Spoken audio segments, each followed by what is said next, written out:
Well, today we welcome Elliot Ackerman to talk about his latest book, The Fifth Act, America's End in Afghanistan. Hi, Elliot. Hey, Doris. Thank you for having me. You're welcome. Elliot, first of all, this is a very personal book for you. It's part memoir, part socio-political analysis of America's longest war. And I need to tell people that you have done 5 tours in Afghanistan as a Marine and Iran as a Marine. And you have also spent several years in special operations for the CIA. What happened in August of 21 to suck you back into a war that you thought you had left? Well, it was the withdrawal of all U.S. troops from Afghanistan by the end of that month, and what we had, at least in the United States, is sort of an insufficient evacuation plan to get our Afghan allies out, which brought back, many veterans and journalists and activists, just people who had spent time in Afghanistan, particularly over the last 20 years. We were all in touch with our, Afghan colleagues and friends who either needed help for themselves or needed help for their families who were going to come under threat once the Taliban took over.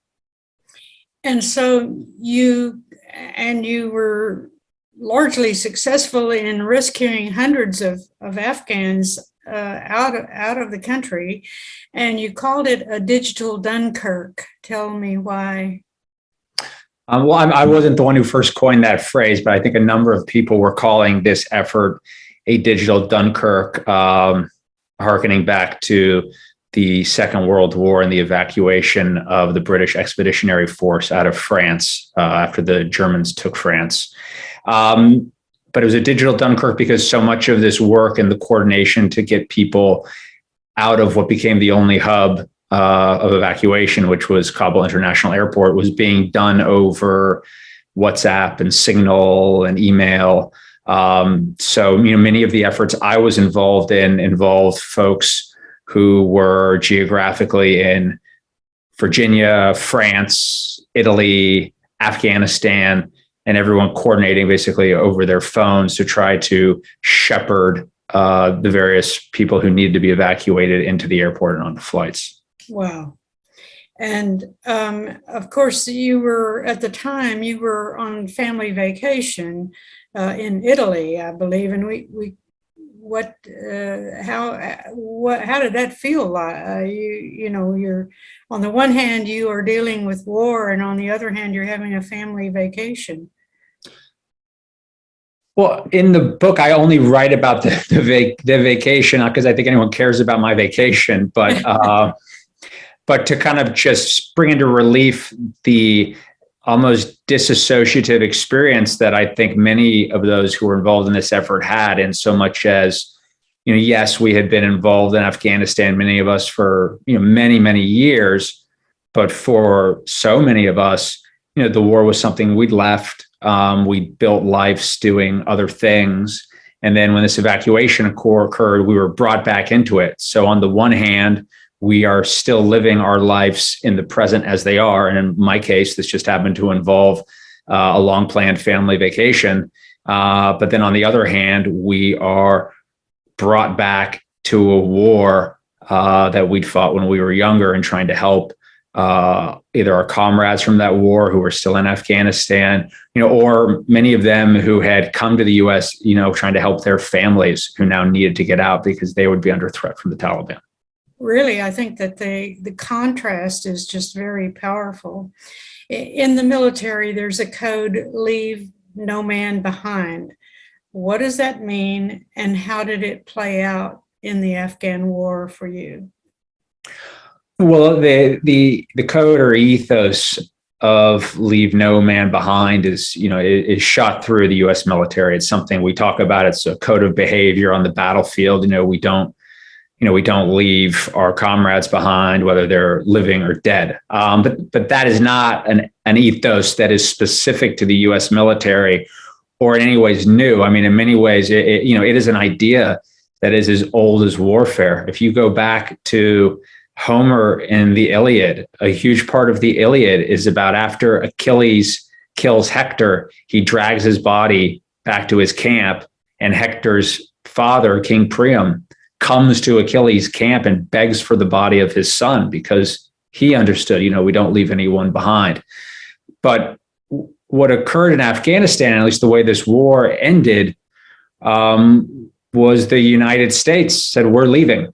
And it doesn't matter, we're leaving on a date certain. And if you can't get out by that date, you will be left behind. And the lack of an evacuation plan really sort of put the onus on veterans and others to get people out, to try to live up to that code in extremely difficult circumstances. And I hope this book is a chronology, or a chronicle rather, of what that looked like last year. Yes, absolutely. Well, it is.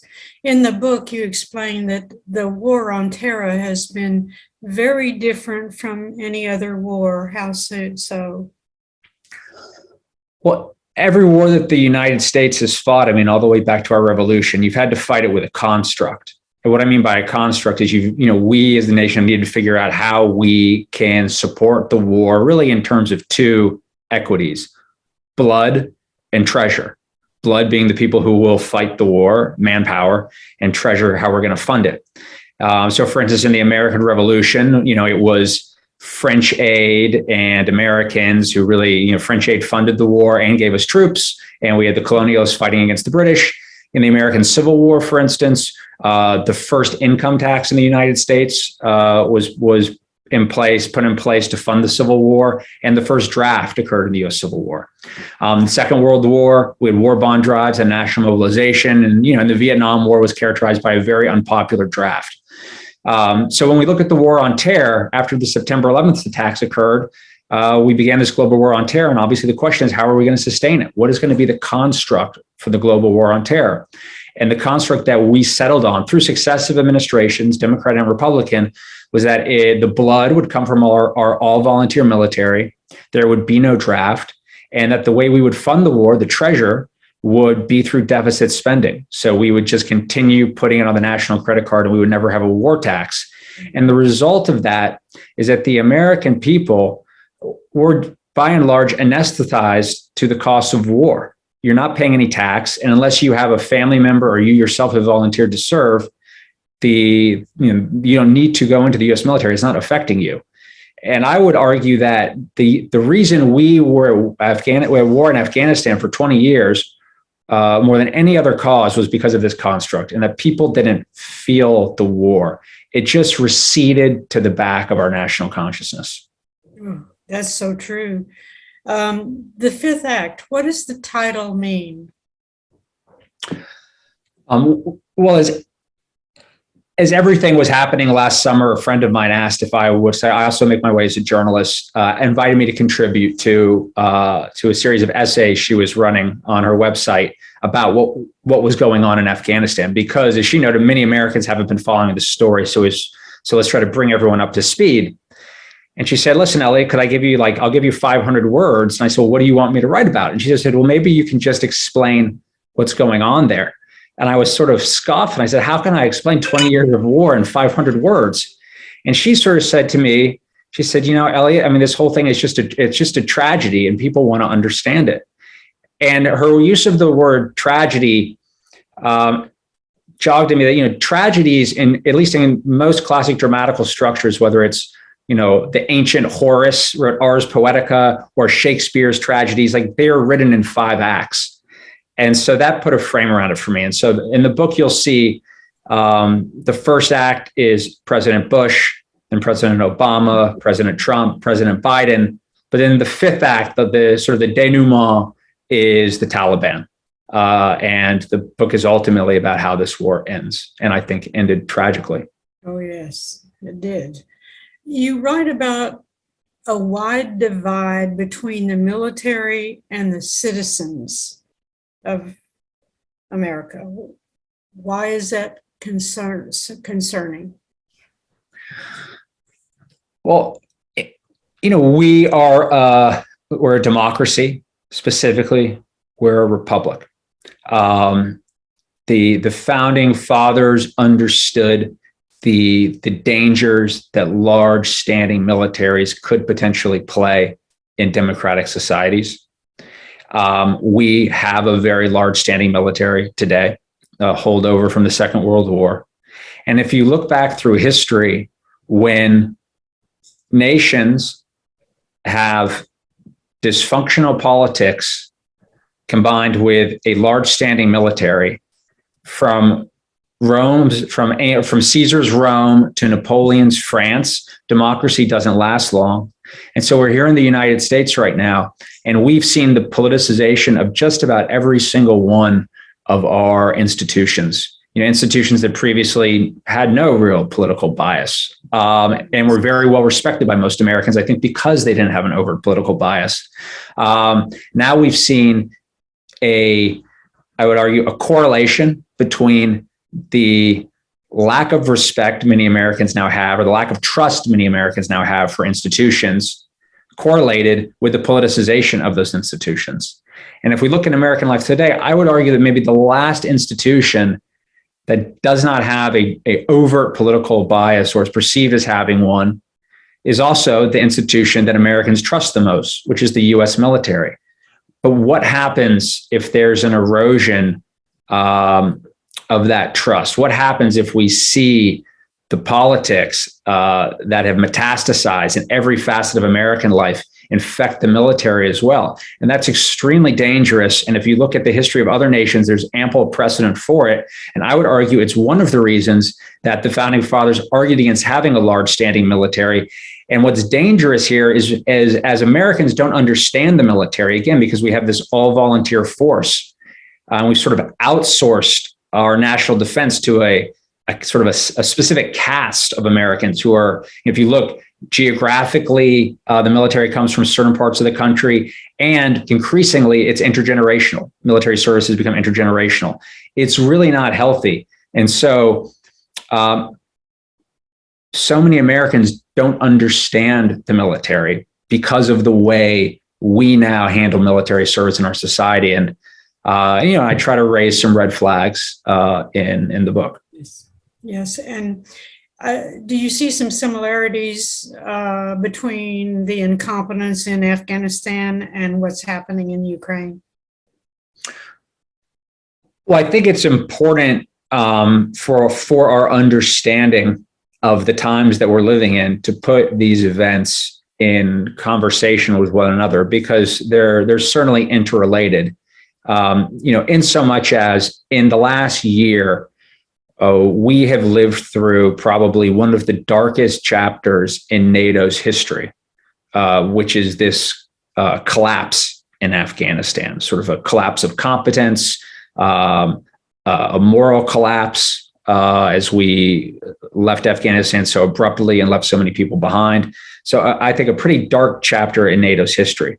And that was certainly being watched by authoritarian regimes such as Russia, China, Iran, others who don't wish the United States or the NATO alliance well. And I would argue, I'm sure watching what happened in August of 2021 informed Vladimir Putin's decision about whether to invade Ukraine, and certainly informed his thoughts about what the NATO response might be, how muscular it might be. When in August, NATO is taking terms from 50,000 Taliban. But it's important to tell these stories in conjunction with one another, because just as this year augured in one of the darkest chapters in NATO's history, it's also augured in a dizzying amount of time, one of the brightest, which is to see how the alliance held together in February and particularly into March as Russia invaded Ukraine in ways that surprised many people, to include members of the alliance, but I think most importantly, Vladimir Putin. Now, the future of the alliance and the future of these authoritarian regimes who seem to be on the march, that future is to be determined. But I think we will look back and realize that the time span, the 1 year time span of August 2021 to August of 2022, had real historical import. Yes. Who motivated you to write the book? Oh, well, it's interesting, Doris. This book came about sort of differently than many of my other books have come about. So early on in August, as events were sort of deteriorating in Afghanistan, a colleague of mine basically said, Elliot, well, maybe we should try to do a paperback book to explain a little bit of the politics that are going on, and because you've written on this subject before. And obviously now there's a great deal of renewed interest in Afghanistan. And so we very quickly decided that we were going to try to put together a 30,000 word paperback original that would kind of get into some of these more political themes. And then everything happened with the evacuation after that. And I was involved with this story, and it caused me to reflect on many of my own experiences more than a decade ago in Afghanistan. And so I came to my book editor and said, hey, listen, I think this is just going to be a different sort of book. And so that's sort of the genesis of the book. I mean, to be very specific in answering your question, who motivated you to write this story? Just if you open the book, the story that's there, it just sort of, I felt like it demanded to be told. So I don't know if there's one person. I feel like the events just sort of insisted on being told. It demanded to be told, and I think that you were the person to do this because of your experience. And you have at least 5 novels and a memoir already there out and published, and you've won many awards, and you've been nominated for the National Book Award. What's the most difficult or rewarding thing about earning your living as a writer? Well, I think it's a great privilege to be able to write, specifically to be able to write books. So I think one of the most rewarding things is to talk with people about books and to meet people who've read those books, who have enjoyed them and taken things from those books. And particularly with the novels, I would say, have read something in the novel and will come to me and say, I read this part and this is what I saw in this passage. And actually won't be something that I saw in that passage, but oftentimes your subconscious sort of writes these books, and what the person will see will be totally valid. And I'm like, wow, that's a fascinating read on the book, one that I myself didn't recognize, but is legitimate to me. So it's nice to see people finding meaning in the work that you've done, which wasn't even the meaning you necessarily intended, but is legitimate nonetheless. And then outside of that, I would just say, particularly working as a journalist, is the people you get to meet and work with, and the stories you get to tell because of those relationships. What made you become a writer, or did you set out to become a writer, or did this just sort of happen? My mother's a writer, so I sort of always grew up around books, so it didn't seem like the most absurd thing to do. I had this career in the military and in intelligence. I suspected at some point I might write. And then after I got out of the military, I set to it pretty seriously, and found that I really enjoyed writing, and there was some struggle, but there was also some success, and I feel very blessed that I've found this path, and I'm able to do it. You have been compared to Hemingway. Mm-hmm. Is Hemingway one of your favorite authors, or who is one of your favorite authors? How did you develop this special feeling and sense that you have in your writing? Sure. Well, I of course have read and admire Hemingway, but I try to read really widely. So there's so many writers who admire. I love Joan Didion's work. I'm sitting here on my desk. Got Werner Herzog's new novel, The Twilight World, which I really loved. I try to read. I'm reading a bunch of books by Stefan Zweig right now, early 20th century writer who I really love. I try to just read very widely and very serendipitously, and I try to always just sort of stay open across genres. I like to read lots of history and biographies, and I think that it's important to always be, nourishing yourself through lots of very broad reading, and to push yourself to read things you might not otherwise pick up. A part of being a good writer is being a good reader, and my practice of reading is just as important as my practice of writing. Oh, that's very, very well said. Well, now you live in Los Angeles with your wife and children, is that right? No, New York and Washington. New York and Washington, okay. Okay, and you refer to your wife a whole lot in the book, and I understand that she's also a writer.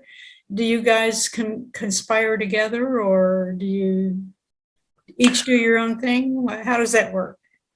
Well, it's funny. I was speaking just recently to someone about the book who'd read it, and he made the observation. He said, Elliot, your wife sort of acts like the Greek chorus of this book, kind of talking about what's going on, and and that was a keen observation, as she does in the book. But I sort of laughed with him. I said, she also acts like the Greek chorus of my life. So yeah, I think we both live creative lives. She is a screenwriter and a novelist. She was an editor for many years as well. Usually none of my words make it into print unless they've been by her at least once. Well, that makes a good team. Yeah. What would you like for readers to take away from the fifth act? Yeah, I'm always a little bit reluctant to tell someone what to take away from a book necessarily, but I would say I hope that readers will come to this book. And yes, it's a book about politics, but it's ultimately a book about, people, people who were sort of thrown together under extraordinary circumstances, who, and I'm talking about, the Afghan people, in this book who are trying to evacuate, who are trying to save their families. And then other folks like me who are trying to help them. So this book is not aiming to be some type of polemic. It's certainly not trying to be any type of partisan diatribe. We have enough of that in our lives. I hope people will come to this book. And if you read it, I hope what you'll find in its pages are the stories of the people who have been and are continue to be, touched by Afghanistan and the war that was fought there. Right. And what are you working on now? What can we expect from you next? Well, what you can expect from me next is I have a novel that will come out in March of 2023. Its title is Halcyon, and it's a little bit of an alternate history about politics at the turn of the 21st century, as well as the politics around the Civil War. Oh, wonderful. I definitely how we remember. I definitely want to read that. Elliot Ackerman, thank you very much for being with us today. Thanks for having me, Doris.